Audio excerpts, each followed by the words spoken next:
So we are able to go live now that Terry's here and Randy got here. Oh, good. Back. Terry is here. Yes. So we were waiting on. We are able to do this now. How's everyone? Terry, Randy, it's a party. Yes. It is a very big party. What is up, everyone? Where is Craig? Is he? Craig is doing this. Milking cows? Driving, dude. He's got a 6-hour, I think, 6-hour one way, I think it is what he's doing. Where's he driving? Russia? Yeah, he's driving over there, see if anyone found a fishy mattress to do front flips on. So I want to actually ask the audience real quick is actually we'll just do this. Has anybody had issues with their title tags lately or not? Are they rewriting for you? So yes, no, maybe. I just also start loading up your SEO questions, just general SEO. We can take whatever. It doesn't have to be about titles. Absolutely. What up, Dirk? Adam? What's up, guys? Matthew. Having issues with those title tags with Google rewriting your title tags? Are you doing all right? Some, right on. No, some, yes. I'll be honest. I need to check like a shit ton of mine. Yeah, because I am there's sites, older sites definitely are having issues for me that I'm not going to bother. So I'm not going to bother fixing, to be honest. This is one of those things where I think you need to look at it if it's something you care about. If I have stuff that's sitting out there that still has traffic that I haven't updated in 5, 6, 7 years, I'm not going to worry. Especially when you see revenue maybe slipping, it's definitely worth going after. So absolutely. And well, let's just look at what they actually officially said, because it is, I mean, what they officially said is actually what I'm seeing with my shit.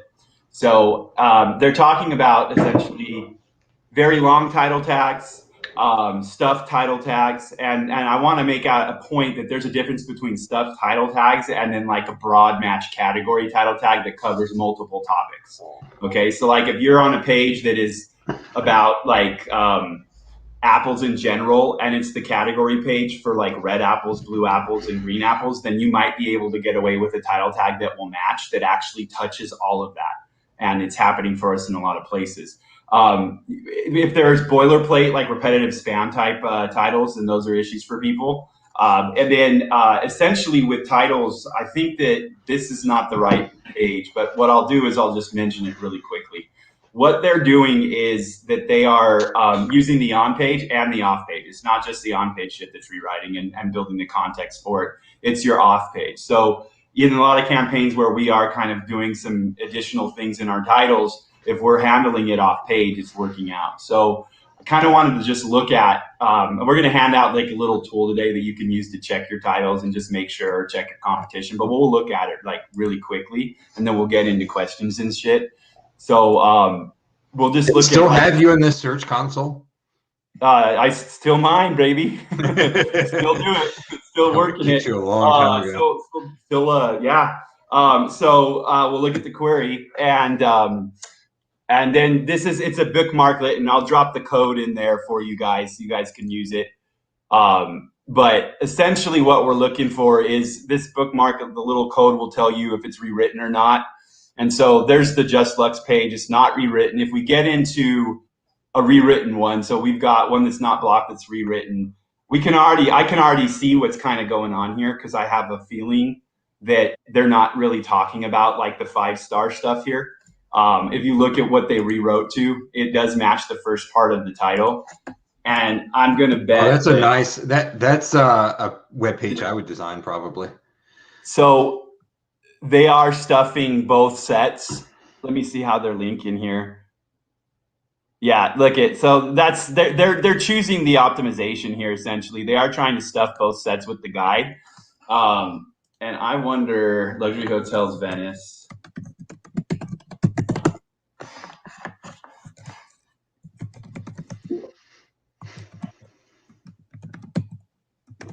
All right, let's see. Yeah. Okay. So once they got deeper in and they're more optimized onto that into that exact page, they're not getting rewritten again. And so what you'll notice there is that in that anchor, it's a title match anchor there. And so when they push in, they have an external link from the page, but yeah, internal on the site that's hitting the same title. So with the code that we drop out for you guys, I hope it helps, but if you start paying attention to what the on page is directly and you're seeing the rewrites in there, you can optimize that with your external shit there too, and your internal linking. So if you have questions, I'm interested if anyone has any direct issues with their titles right now. So just easy solution, Mike, if you had to like sum it up, if you're having trouble with your titles switching out, you notice it, you're seeing the traffic and revenue drop, someone comes to you, dude, my titles are changing, what should I do? Like a 1 or 2 sentence answer, what should they do? Their key optimization points should match what they're saying in their title, and they should be matching that contextually off page.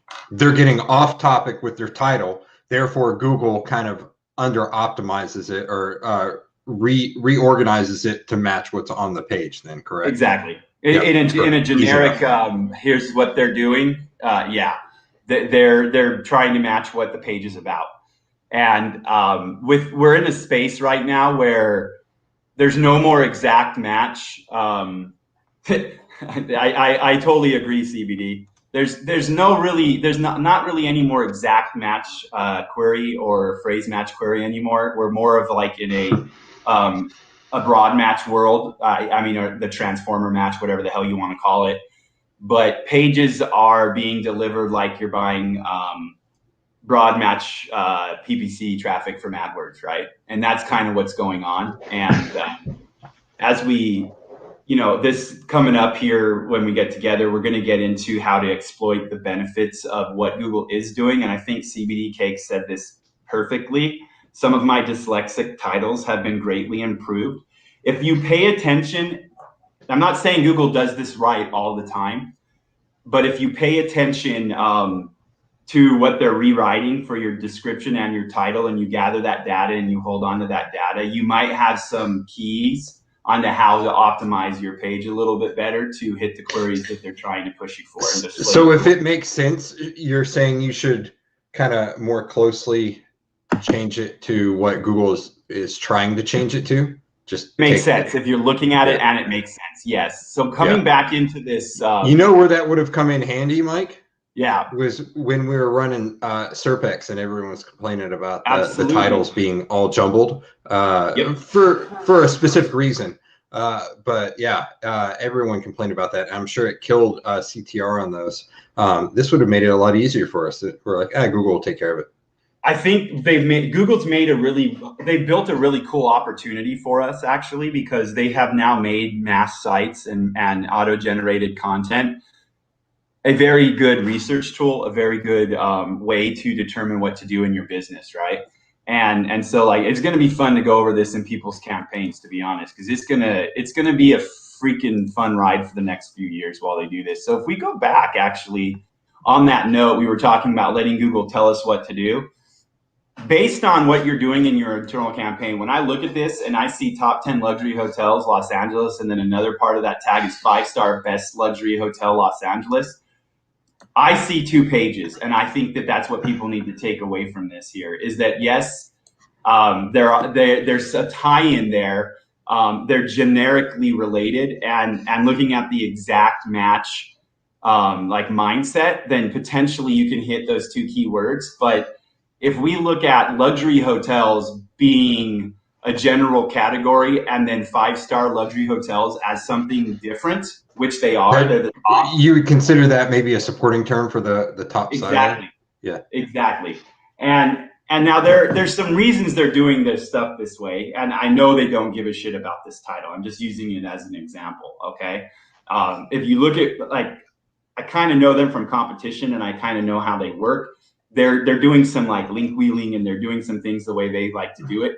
But in my campaigns, the way I run this kind of thing, the 5-star would be pulled out into its own section as like top tier luxury, and that would be a different, potentially even a different buyer, like different consumer than the one for luxury hotels, because I can go stay at a luxury hotel from Hilton and spend, $150 a night for a suite, or I can go spend a couple grand on a real luxury hotel, right? So there's just different levels of these things when it comes from like a buying process. And then that means you should be optimizing for those things as well in your sites and shit, if that makes sense. Does that make sense? Makes sense to me. Awesome. So what I'm going to do is I am going to go ahead and there's a couple things that you all can use. Like, so this, I'll drop this in the chat. This SEO Al title. I would drop it in the description afterwards as well. I will. We'll put it in the description and we'll put it in the chat. Cool. So shoot it over to me. I'll drop it in. Afterwards. Yeah, absolutely. I will. I'm going to just toss it on screen and I'll drop it in chat as well. This will do it by sitemap and by URL. It will just check your URLs to tell you if they're rewritten or not. I am going to trying to decide how to drop the bookmarklet to them. I can drop the code in the comments potentially, and we can also potentially pull it. Where are you? Could you maybe put it in Dropbox or something and have people? Yeah, we can do that. We'll put it in the description. I'm just going to drop it in for anyone that wants it right now. We'll just have resources. How do you use that then? You basically can just go into a new browser. So like create a new bookmark, like bookmark any page, and then just call it like title checker. And then you can edit the URL right here in any browser that takes bookmark stuff, and then just save it. And now you've got a button there when you go to a SERP in Google that will check the rewrites for that query there. So we'll just do it again with like a new query, something like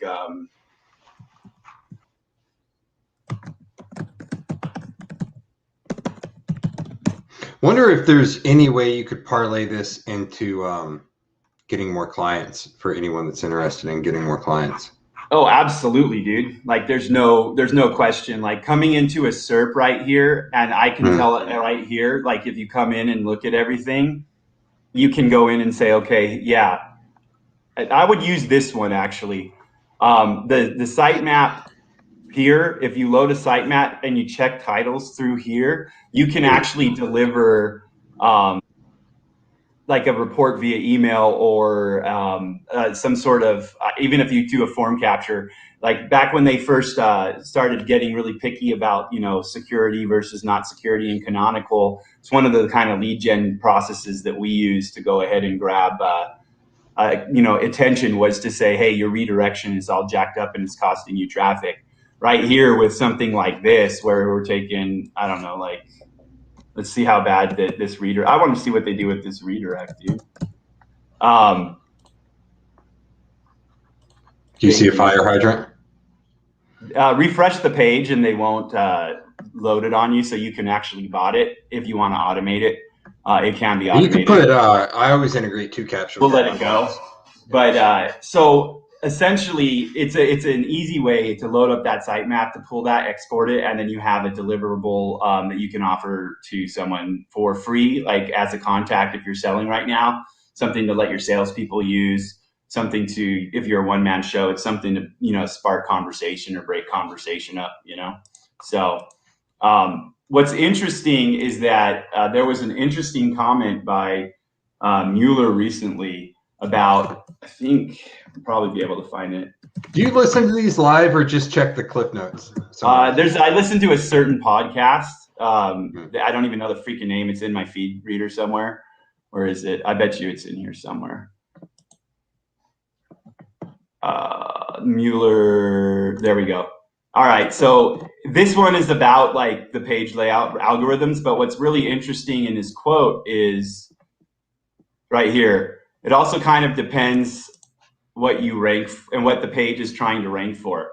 If it's essentially a page that's trying to rank for like get car insurance and the forum is about sign up for car insurance, then that's kind of the intent of the page. But if the intent of the page is like find out more about why oranges grow and then you have a car insurance form on top, then that seems more like an ad.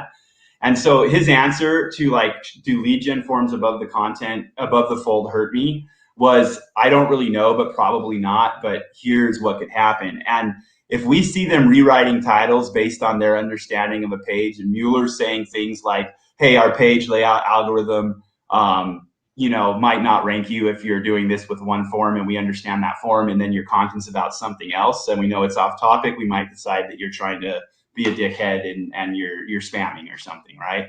So it's a good indicator of how well they understand queries right now. And I think it's a lot of what people are missing in their SEO and their optimization right now, but it's also an opportunity for growth and recovery of websites, right? We just broke their server. We probably did just break their server. I'm sure everyone's dropping shit in it right now. That's funny. For everyone that didn't see that, that was SEO Owl. And where did .usd? .usd, baby. Servers overloaded and encountered an error. You know, for me, I really do like having the bookmarklet there if I'm looking through a new query, if I'm looking through a new market. I like being able to see who's being rewritten and who's not. There's some really interesting stuff that I was looking at in e-commerce last weekend with someone that's in the audience right now. And it's what I'm seeing over and over again is people are getting smart about their top level categories that are kind of incorporating like a whole full section of products. So like, you know, t-shirts, and underneath that you'd have like tank tops or like Brad's favorite, like midriff cuts and things like that. I like the spaghetti straps.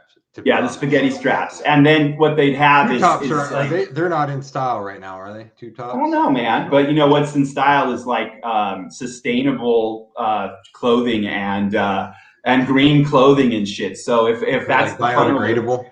Yeah, biodegradable, edible clothing, dude. And so if it's like that's been popular a while. A main level category could have a title that works with like pipes in it that have different keywords that are top level. So it could be something like green t-shirts, green bra straps, green this and that. Bra straps would take it off. I was joking, but like say green t-shirts, sustainable t-shirts, eco-friendly t-shirts, non-toxic t-shirts.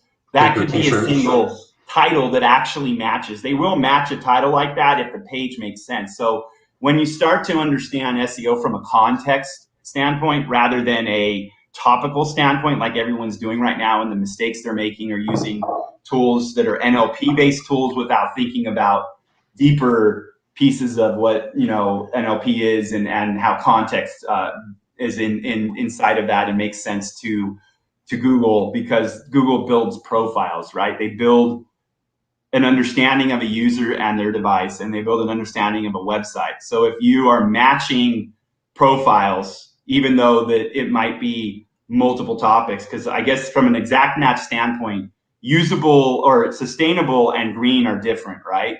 But in Google's eyes, they're not anymore.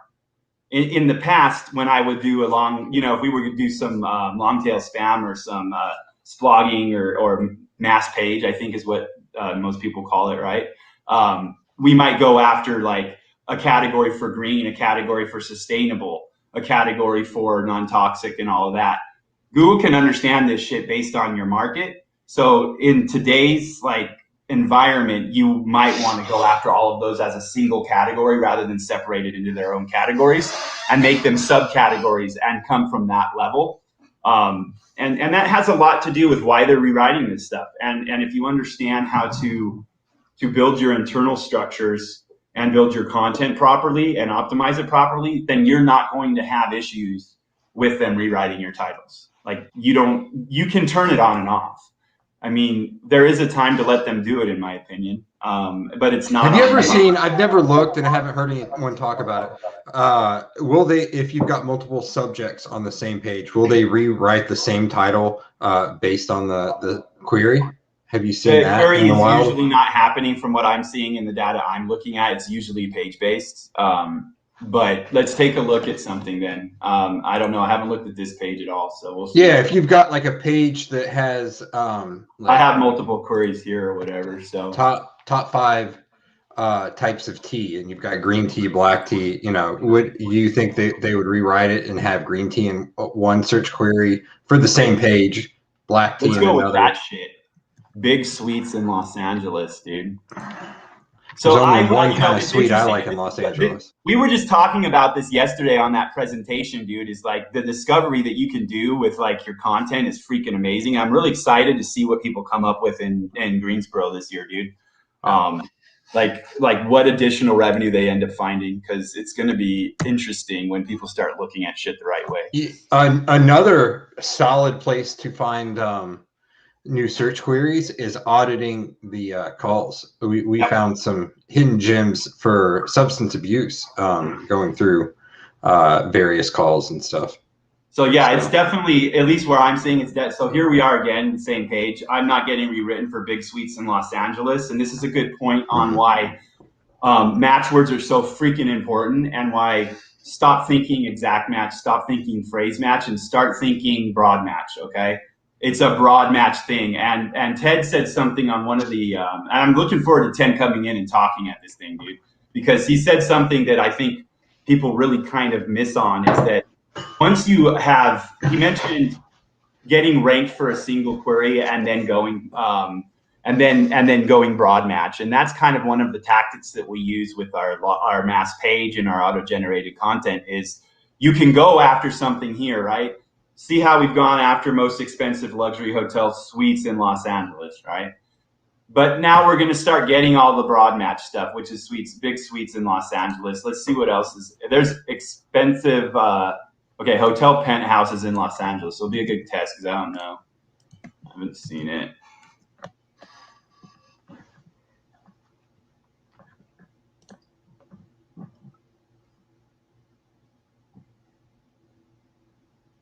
I don't know where I'm ranked here, but there we go. Yeah. I don't think it's even on page, or between page 10. So that's an interesting one right there. Let's look at that query, though. It's probably testing for that query then, right? Yeah, it is testing for the query. The CTR shit, if you look at it. So like if you look at the page as a whole, you'll see a total of 15%. But then if you look at this query right here, look what you're seeing here. So now what this indicates and what we're going to talk about going forward is that this might need to be an article. And I was going to say, I would pull that out, make it make it an article. Exactly. And that's part of the process that we'll be going over is you're able to analyze what you've got. You see what you're being tested for. You see what's not sticking. And then you go build based on that. Yeah. They're testing this, and obviously they're trying to deliver the page because they do like the page, but they're never going to do this. So this absolutely now needs to become an exclusion topic, and it needs to become creation somewhere else potentially. So I like that we covered this today, because I feel like I know when you first started talking about it, I was confused as shit. Like, how do I decide what to exclude? It sounds good. You're like, oh, just exclude terms. Okay, how? This is how, or this is one way how you can pick them. So no, yeah, absolutely. I think this cleared things up for people. And exclusion is like literally like the least understood topic in SEO, I think, at this point, in my opinion. Like you're the only guy I hear talking about it, but I don't. I only know one other dude, and he's a badass, but you know him too. You work with him, but yeah, he's the only other dude that I know that really looks at SEO like this at this point. And I think a lot of people are missing it, and they're missing the boat on it. And I think it's going to be fun to see people and realize that they can. Okay, I can go take something that Leo is showing me from Keyword Cupid, and I can turn that into like his fragmentation tool is sick, dude. Like there's tools hidden in that software that people don't realize are there that will like help you with this type of thing, and you can ingest that into like real data. Like take your on-crawl data, take your Screaming Frog data, and ingest that all together and look at it, and you actually can start to let Google basically create your website for you. It's kind of freaking ridiculous, dude, what's possible right now with tech. But that plus the automation stuff we're working on is going to be insane. Yeah, it is. It's kind of crazy. I can't wait. What was this question? Leo? Keyword Cupid. Who's that, Michael? Yeah, Leo from Keyword KW. Keyword Cupid. I'm getting spam. I got to close Skype because I'm getting questions about what podcast I'm listening to. Was it Michael said something, SEO conspiracy or someone different? That is not the one I'm talking about. That's Laurent from France. The dude's a badass. I haven't talked to him in a long time, dude. But it's been since the last time I mentioned him, really, since I talked to him a lot. So, but no, there's off the record shit from the guys that work over there that mention certain things like, I mean, there's things that they're talking about, like that they're doing in search, and we'll be talking about in North Carolina about how they're using the device profiles and the content profiles of like websites and content pieces to build the SERP. So like if we go and take a look at something like, yeah, let's go back to one of these because these are interesting SERPs, right? Yeah, they're different than what most people are. So these are interesting SERPs because we've got a whole bunch of different items that are coming up here in the search, right? There's a whole bunch of different shit in here. We even get video getting clicked in here, getting put in here. And what they've talked about and what they are doing is that they're basically using the interaction of that piece of content, and we can't really get into detail right now because it's a big ass conversation. They're looking at the performance of the content from images, maps, shopping, local, whatever, maps, local, same thing, right? And when they do that, when they look at that, they're determining how to build this SERP. So like, if we look at like black hat SEO or like black hat SEO myths, fuck, I can't spell today. Like if we look here, oh, look, who's there? It's you, Brad. No, so I watched them build this query, right? This query was not here. Like it didn't exist when I was testing what we were testing here. Like no one really was actually looking for it, and there wasn't really anything here but a large ass video and you know, Craig, you, and my face, right? That's all that was on this query, right? Gorgeous, yes. And that was a month and a half, 2 months ago is what this query was, right? And now if you look at the query, there's that SEO conspiracy right there too that someone mentioned. So now if you look at the query, what you'll see is they've added more elements into it. You know, they've actually put PAA up at the top, and they've actually gave it a feature snippet, and they've done a bunch of different shit for it. I happen to know that it's increased in traffic because of some stuff I've been watching in the way I was talking to certain people about it, how it got filtered out into the web. And I know people have been clicking on certain items. And so if we know that they're doing that, and we know that they're rewriting titles, it sounds like they might be looking at click-through rate, right? If it sounds like they might be trying to make content perform, their SERPs perform the best they can so they can gather data and make money with their paid shit, right? And so to me, this stuff all ties together. The filtering that they're doing here with their content, the way they're building the universal search, if it really indicates that if you are getting rewritten on your titles and it's having a dampening effect on your ranking based on like emergent factors like CTR, bounce rate, and all that shit, you might want to correct that because it's no longer just your topic. Like it's absolutely not just your topic that's ranking you at this point, and it's not your page rank either, even though page rank is a factor, right? It's very specific to your industry. So getting this, like your head around the context of a query, the head around why they make the decisions that they make is extremely ass important. So I hope I had that sharing when I did that. Yeah. Okay, cool. No, you haven't been sharing in a while. Fucking shit. Adam had a pretty good question. Terry kind of covered it, but where's Adam? Which one? Way up there at the very beginning. Essentially, how accurate do you think the GoDaddy domain name valuations are? And I would say it depends on Dude, I don't think I've ever used it or looked into it at all, to be honest with you, man. Yeah, I say when you're buying a domain, buying or selling a domain, if you're selling it, like Terry said, it's as much as someone's willing to pay for it. If you're buying it, it's how much revenue do you think you can generate and how much is it worth to you? Now, if you're a small business owner or a business owner in general, and you want that brand name and you have to have that and someone's kind of squatted on it, then you're willing to pay a premium on it. If you let a domain, yeah, if you let yeah, there you go. if you let a domain expire and you had leads coming into that and someone just bought it to squat on it hoping that you would see that it expired and that you need to buy it back for a couple $100, yeah, go pay that couple $100 for it. Is it worth 10 grand? I don't know. What's the site worth to you? So that's how I would do it. Look at, try and evaluate the intrinsic value, whether you're buying or selling it. And yeah, if you're selling it, you want to get more than the intrinsic value. If you're buying it, you want to get it at intrinsic value or less. So eliquid.com, huh? You buying that? I just want to see, dude. I would say that's like low, look at to be honest. Element. Yeah, this thing is dumb. Yeah.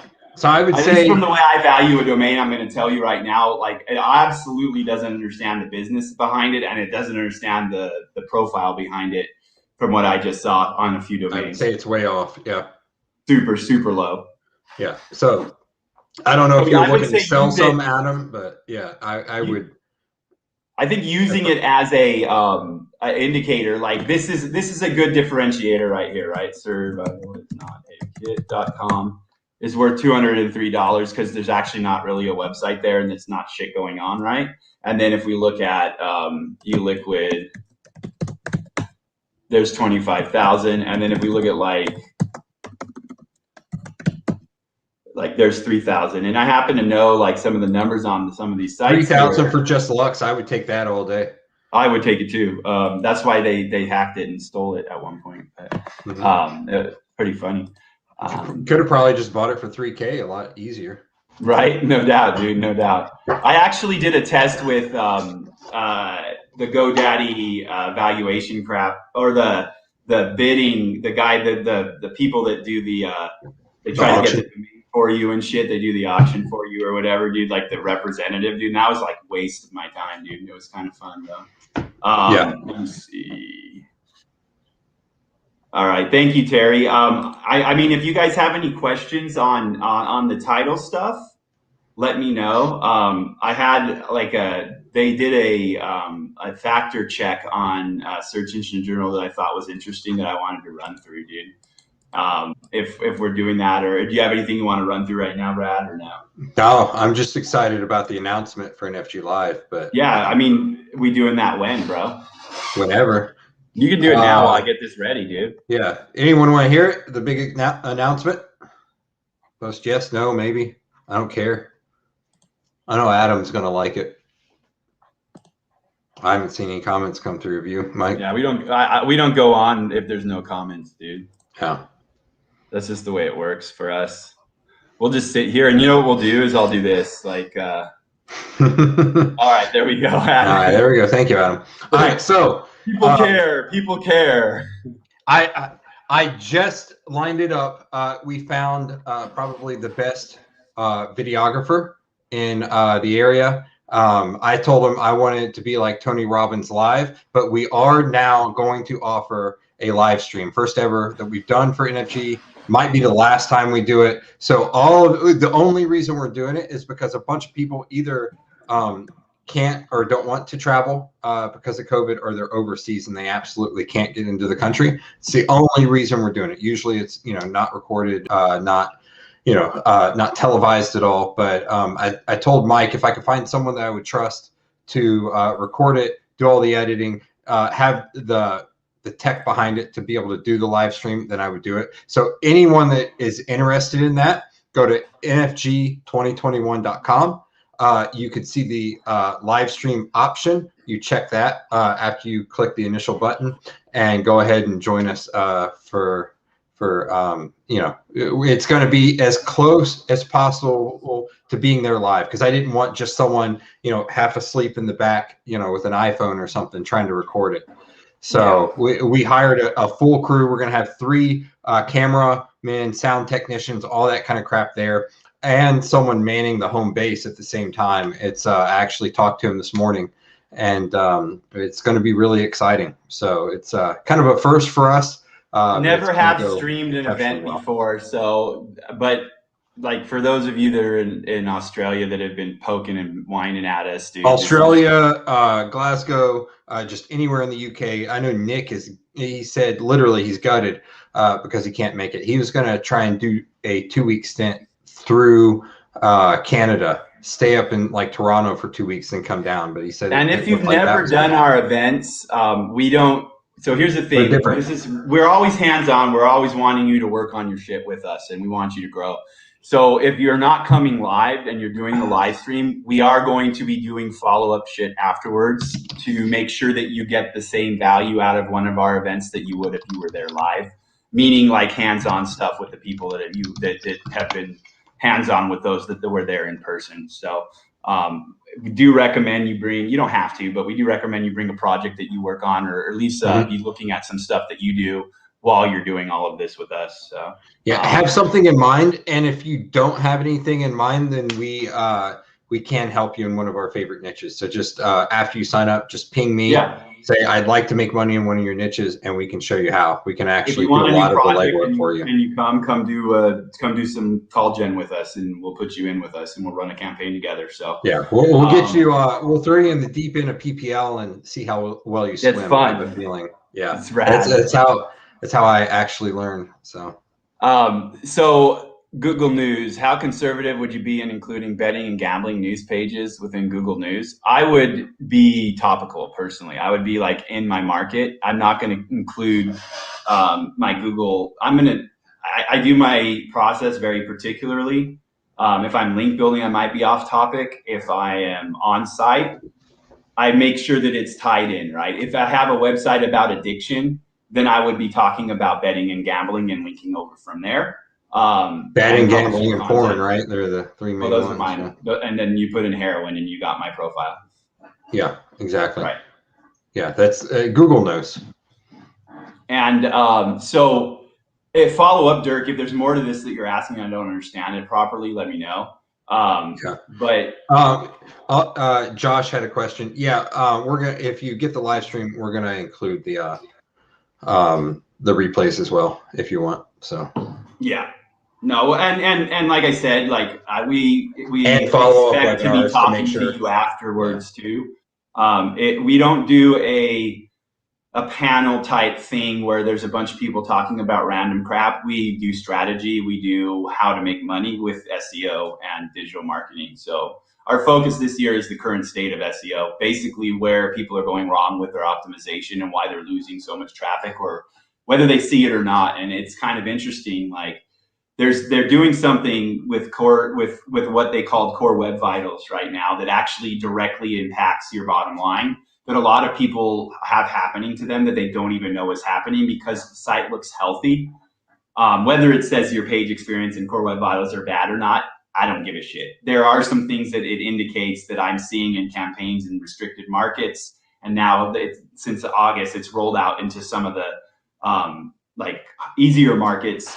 And those basically can take you from making money to making no money and then put it back the next day for you. So like it's something to kind of pay attention to. And that's why right now I would recommend, if you're doing new sites, just use a steady, super easy CMS that doesn't cause a lot of issues and stuff. Because if you're not, like, you get into these nightmare situations where you're doing everything right, you're making money, and then all of a sudden, half your queries are gone for a couple days, or, a week or two, or whatever it is, depending on your crawl budget. But yeah, no, it's an interesting time. So yeah, get out there with us. Josh's second comment about putting it on YouTube.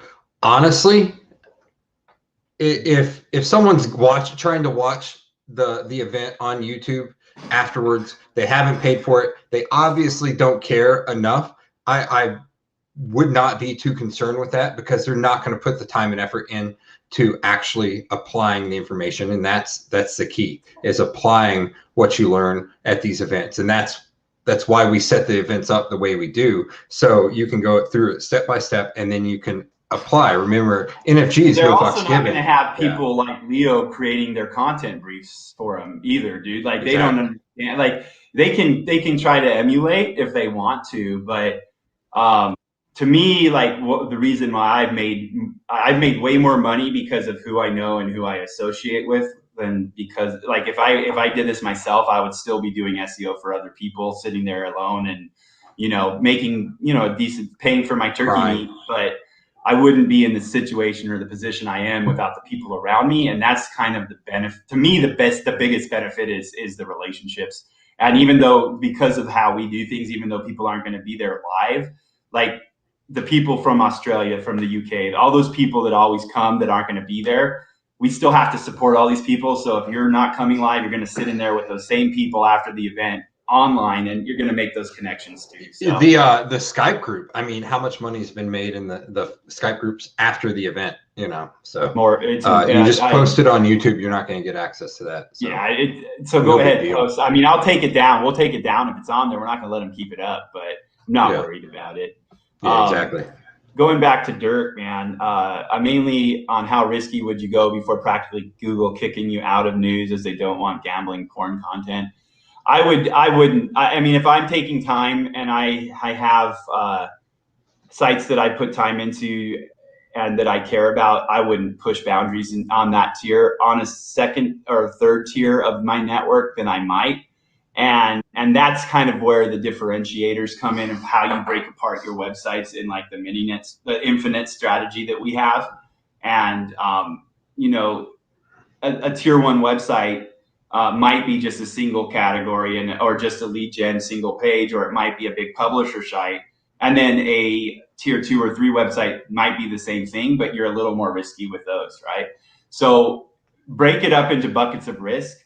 If you have a site that you're doing most of your like your gray hat cloaking on versus your context marketing on your tier 1, then that gray hat type site might be the one where you go crazy with that and don't give a shit, because you're just going to automatically re-put up a new site and shift the domain anyways, right? And those are the kind of things that we'll go over on like the third day, I think, in the workshop of how to kind of break up your network based off of the stuff you built. Mike, someone asked how to rank for Payday Loans earlier. Did you want to answer them? I think I did. Didn't I put that up? I don't remember. Did you? I must have missed it if you did. Yeah, but we didn't answer the question, did we? How do you rank for Payday Loans? I did, but I don't think anyone saw it. I'm looking for the comment now. Yeah, it's up there a little bit. Here, if you find it, can you get? How can I rank number 1? Yeah, 1236.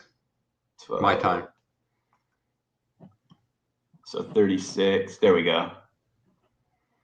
Basically, is just what I said. Fucking A, dude. I don't know. I don't see it anymore. There we go. It'd be 1036 your time, right? Yeah. Yeah. How do you rank for Payday Loans, Mike? I was doing this. I was playing games, but you derank, dude. You lose traffic and shit is what you do. Mm-hmm. But no, realistically, Payday Loans is a bitch of a market, and everything right now, my answer for that kind of question is going to be along the lines of remember what we looked at the beginning of this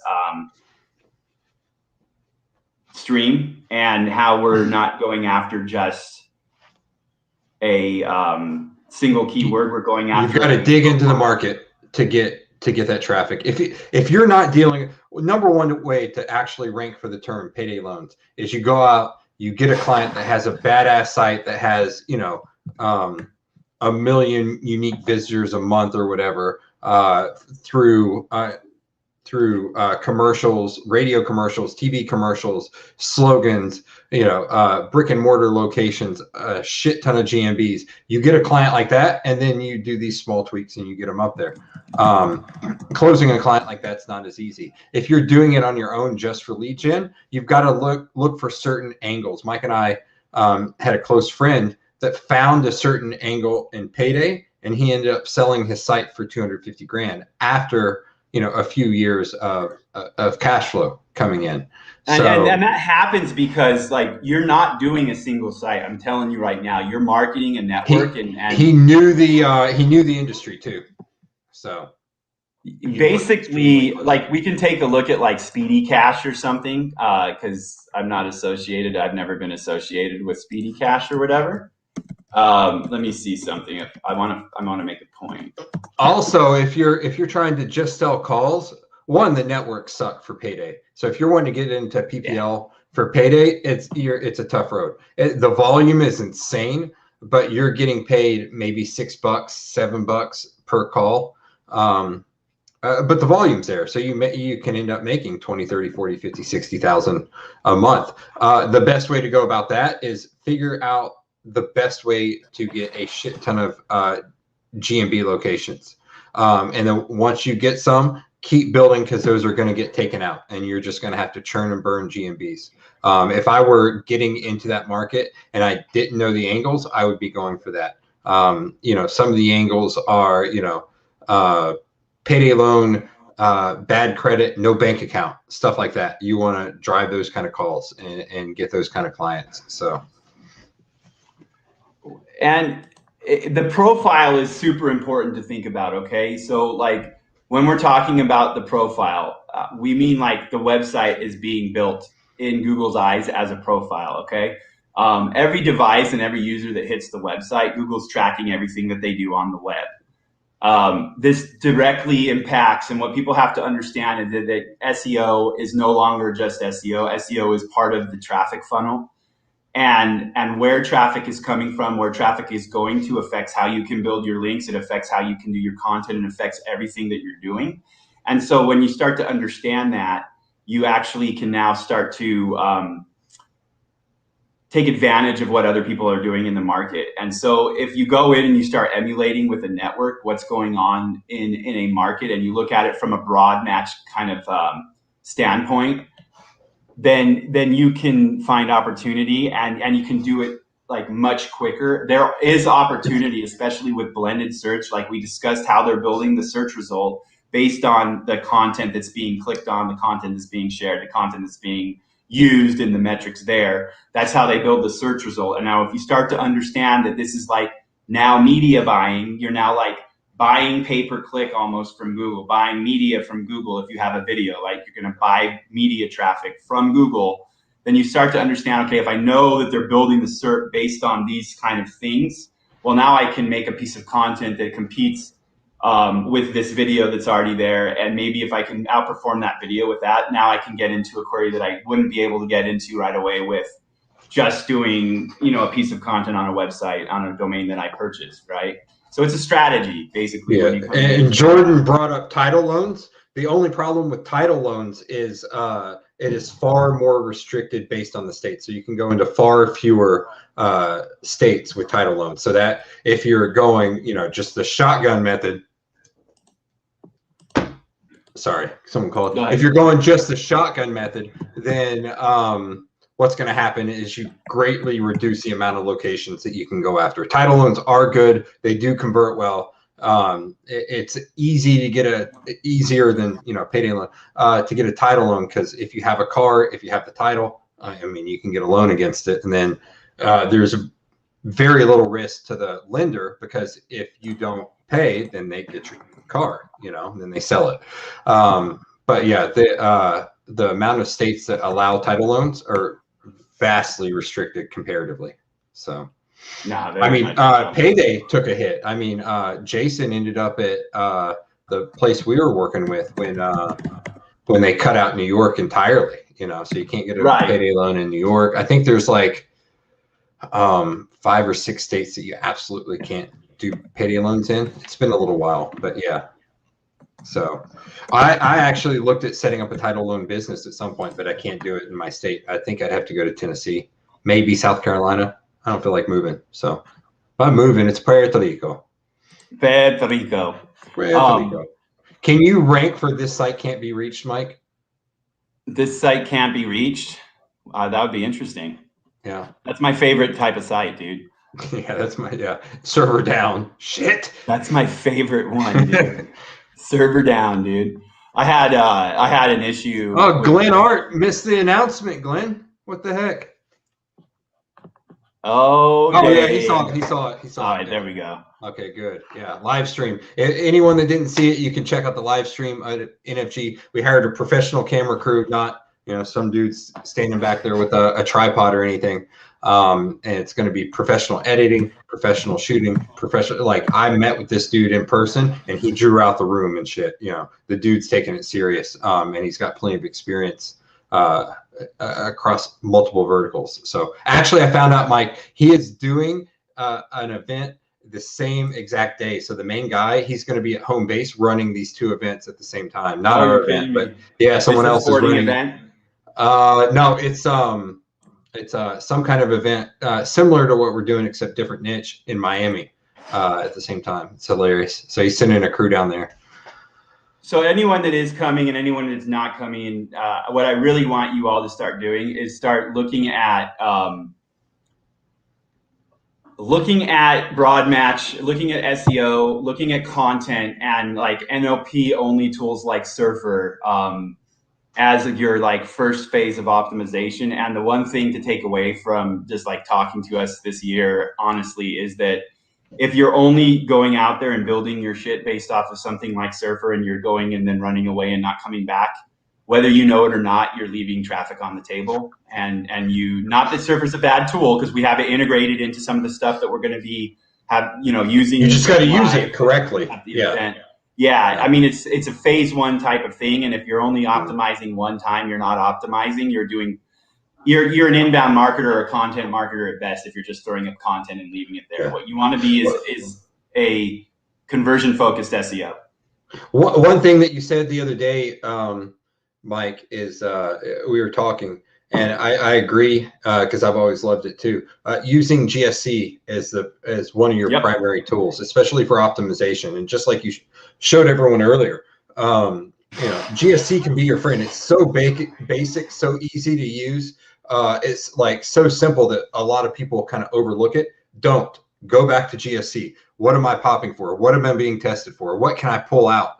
What can I throw up on a different page and pull in this traffic? Actually, very interesting. I've seen people use GSC, and I've used it in different ways, but not like what you've been talking about, what you've been showing for the exclusion stuff. So I think that's going to be a major shift once we're able to really drive that home for people, and it's going to yield quite a bit of traffic in the long run for the people that attend the event. So I'm excited. It's getting closer, really, so I'm getting more excited. Yeah, it really does, man. Like what Corey is going over,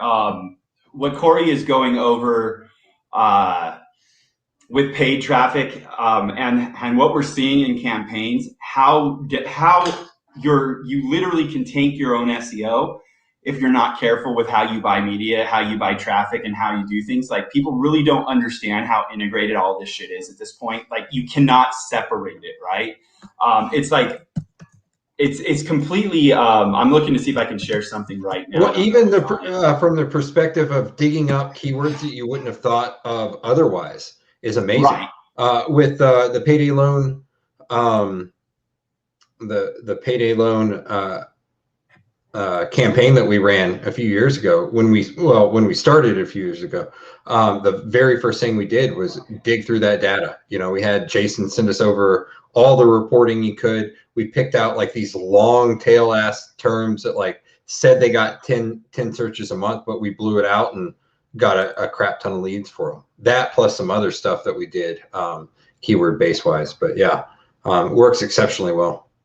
So like if you're not paying attention to what they are actually looking at, it's actually really interesting what they can see, what they're doing. Like I don't think people have any idea what they can track, what they have been tracking for a long time, and what they're able to make decisions on. So like when people talk about 200 factors, this or that, there really are only like 3 real factors to pay attention to. Primary, yeah.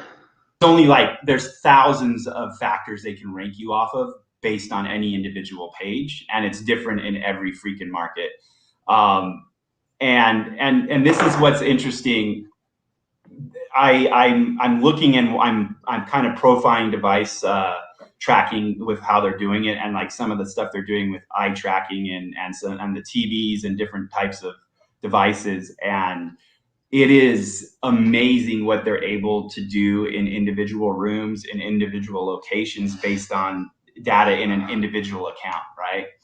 And so like when I say look at the profile of traffic around your competitors in Payday Loan and when you're going into there, it's kind of a loaded statement, but I really mean it. I mean, think of this like it's no longer just page content topic. It is a profile for the device or users in the device. And that's why I say device over user, because even right here, it says if you use a shared device or sign in with multiple accounts, activity from other accounts may appear here.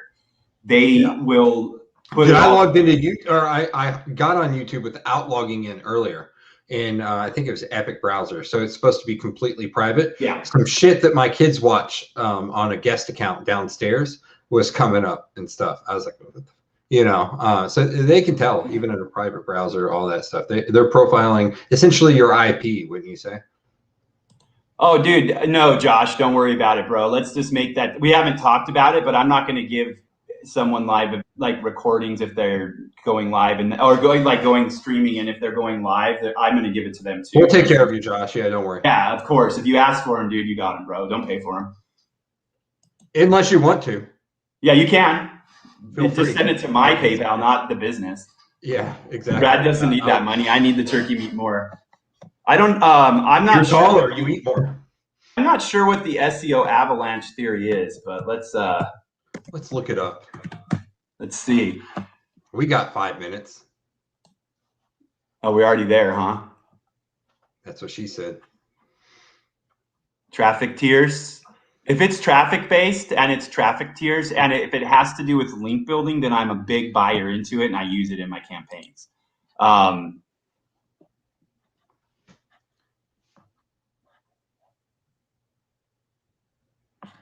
don't, if it is about search volumes, I do not think taking volume into consideration when you're doing your content is a good idea at all. I think that that's a huge way.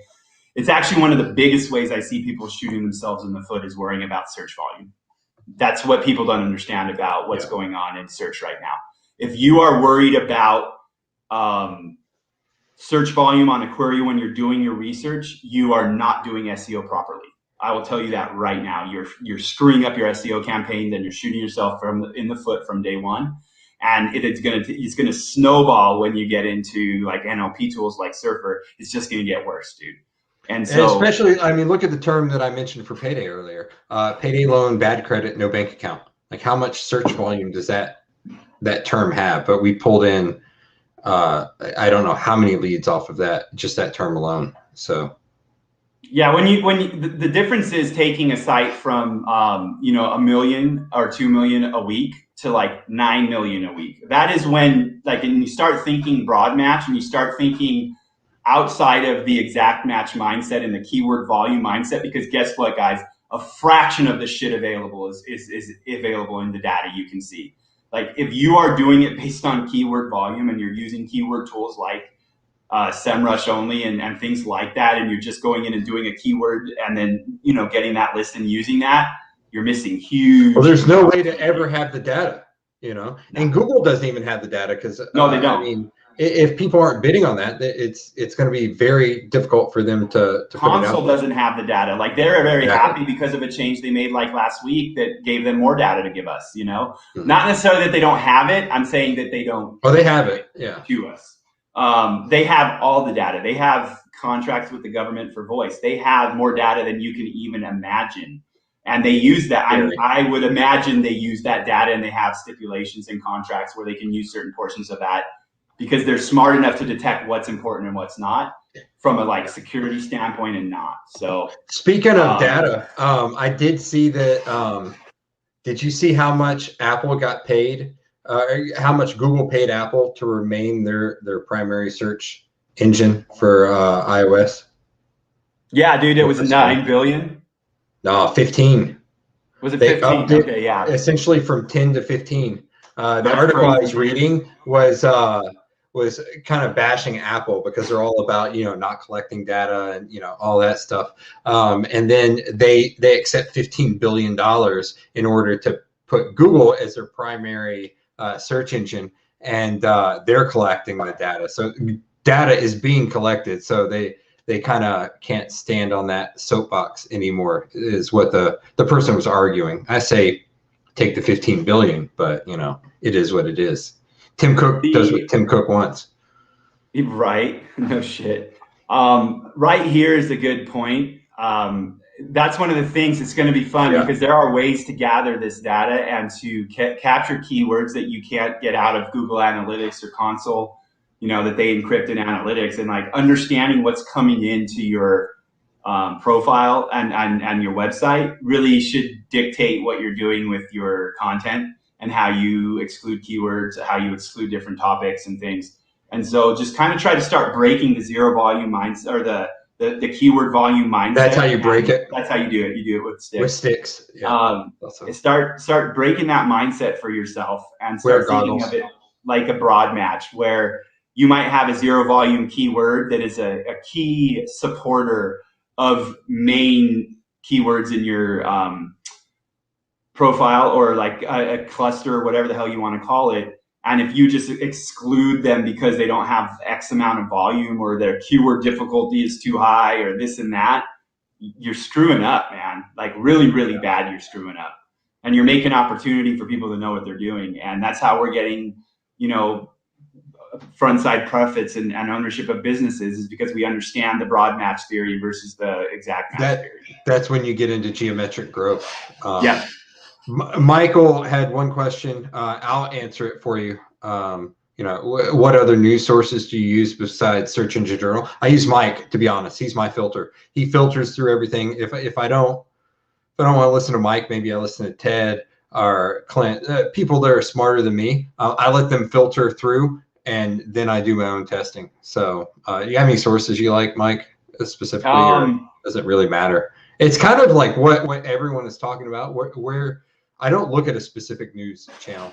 I see what's popping up, and I read different opinions. I have my Feedly set up to filter for different shit and different topics. Yep. So I don't really read anyone. I just kind of let news come in, and I get alerted when it's something I want to listen to. I read news when I have to do a stream or when something's interesting, right? And I just make sure I don't get bombarded with shit I'm not interested in. There's a lot of nonsense. I'd say 90% of the shit out there being talked about. Yeah, most of the people are talking out of their ass, to be honest. So yeah, they are. So on that note, NFG 2021, speaking of not talking out your ass, attend live if you can. You've got the added benefit of networking. If you can attend live, we understand, you know, Rona's making it difficult. We have fit the bill for a professional videographer team to come in and record it. So you can watch the live recording. Go ahead and hop on that now so you can be prepared. It's coming up quick. NFG2021.com. And on that one, we're gonna peace out, I think. I think so. I cannot read. Jordan is correct. I have things read to me, and I talk what I type too. He does, yeah. He's like, I do it so you know what I'm typing. I'm like, dude, I don't want to know what you're typing. So here's the thing, Josh. You're coming this year, so this is going to be an interesting conversation because it is nonsense, but they hid real things inside of this. And when you read their like developer blogs and read things about the core web vitals, right, right here. They say these are a few things that we might look at, okay? And I will tell you right now that I'm seeing it in campaigns that there's things related to core web vitals that are literally taking pages from the capability of making a few thousand a day to zero and then coming back up, you know, a few days later or a few weeks later. And it's directly related to what we just talked about, how much data they can see and how quickly their algorithms. BERT, if you don't know, is trashed out. It's baby stuff compared to their Siamese shit that they're doing, Smith and everything else. Smith and Wesson. Google Smith, something Siamese, blah blah blah blah blah. It's like Transformers, dude, like query-based Transformer shit. We'll go over some of it at the event, but get away from all the technical. We like to get really easy with it and just make it simple. Think broad match versus phrase match, and you're doing it right, okay? You go to that broad match shit and you have a tool that can show you a whole bunch of match words, then you can get away from the nonsense that's happening with keyword volume tools and all that crap. So, all right, perfect. You guys have a great day. Later on, everyone. Thanks for It was hopping in. NFG 2021, and I hope we do see you live.